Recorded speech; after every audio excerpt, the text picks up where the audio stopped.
Donc on est au Théâtre de l'Aquarium, qui est un lieu qui a été fondé dans les années 70 par un collectif de jeunes gens qui ont été suffisamment fous pour investir ce lieu qui était en fait une fabrique, une usine à cartouches, et qui ont fabriqué un théâtre à la main, notamment les 3 metteurs en scène qui ont émergé du collectif, Jean-Louis Benoît, Didier Bezas, Jacques Nichet, et qui ont bâti ce théâtre à Manu. C'est vraiment un théâtre de l'utopie. C'est des gens qui ont rêvé de faire un autre théâtre dans la mouvance de l'après 68, qui ont inventé une autre façon de faire du théâtre, en collectif, en groupe, un théâtre qui parlait de la société.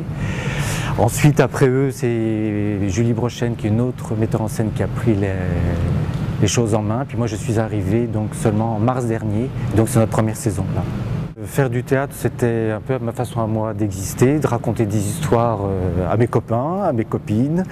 Quand j'étais gamin aussi, j'allais beaucoup au théâtre, donc j'en ai fait beaucoup en amateur. J'ai travaillé beaucoup en province, j'ai rencontré un théâtre dans les Vosges qui s'appelle le Théâtre du Peuple à Bussan, qui est un lieu incroyable. J'ai travaillé aussi en banlieue parisienne, à Rungis, et puis là j'ai passé quasiment 8 années à la Comédie de Saint-Étienne. Comme je vous le disais, ce qui me touche, ce qui m'intéresse, c'est les textes. C'est les auteurs, encore une fois, qu'ils soient du passé ou qu'ils soient d'aujourd'hui.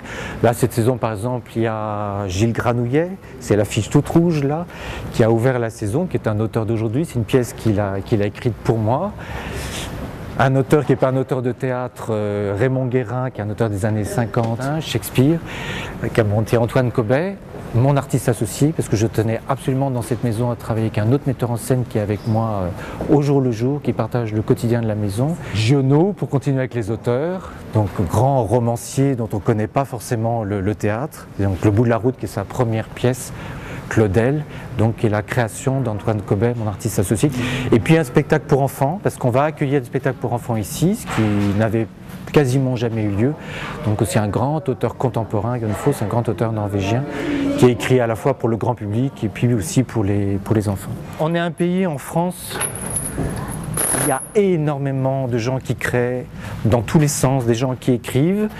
C'est une énorme richesse dont je trouve on n'est pas assez fier, dans des styles extrêmement différents. Donc j'espère que tous ces artistes qui travaillent pour l'instant, tous les jeunes aussi qui vont arriver, auront les moyens de travailler, auront les moyens de présenter leurs œuvres au public. La culture comme l'éducation, c'est le pain essentiel pour les hommes et les femmes. Les subventions, ça nous permet que s'asseoir sur ce fauteuil-là ne coûte pas trop cher à tout un chacun.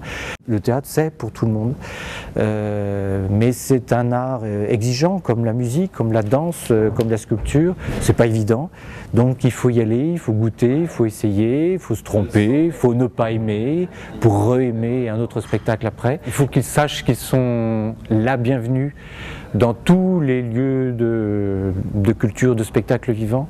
Il faut qu'ils soient curieux d'aller voir ailleurs si j'y suis, qu'ils aient le goût de découvrir autre chose que ce que peut leur bassiner à longueur de journée la télé. Enfin, je parle de la télé qui ne fait pas bien son travail, justement, qui devrait être un instrument de découverte extraordinaire et qui ne le fait pas. Depuis la nuit des temps, on se raconte des histoires, on a besoin de se raconter des histoires pour savoir qu'on est des êtres humains, que c'est compliqué, que c'est pas facile, mais ça peut être très joyeux. Et le fait de le vivre ensemble, dans une salle, c'est quand même une expérience incroyable. Le monde est beaucoup plus riche, beaucoup plus vaste que peut-être ce que la télé nous raconte tout simplement. Allez voir ailleurs si j'y suis.